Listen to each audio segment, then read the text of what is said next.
আব্বা আপনাকে আব্বাই বলি। আসলে হয়েছে কি জানেন, আমাকে সবাই বলেছে বিয়ে ঠিক হওয়ার পর থেকে কপালে 2 টিপ পড়তে, এতে নাকি স্বামী আর পরবর্তী বংশধরের মঙ্গল হয়। এখন আপনার নাতি নাতনিরা ভালো থাকবে, এটা আপনি চান না আব্বা?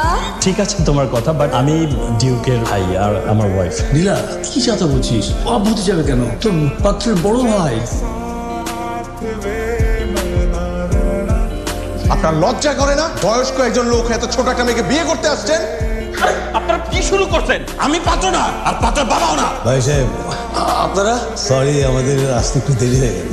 আপনাদের দেরি থেকে তো সবকিছু গুবলেট হয়ে গেছে। সরি বাবা। ইটস ওকে আঙ্কেল, কোনো সমস্যা নেই। এই চল।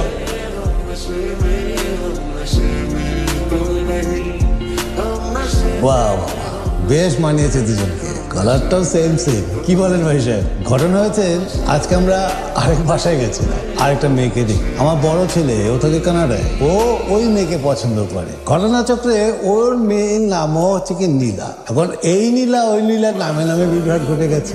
আমার এই পাগল ছেলে মনে করেছে ওর নীলার বাসায় আমি যাচ্ছি।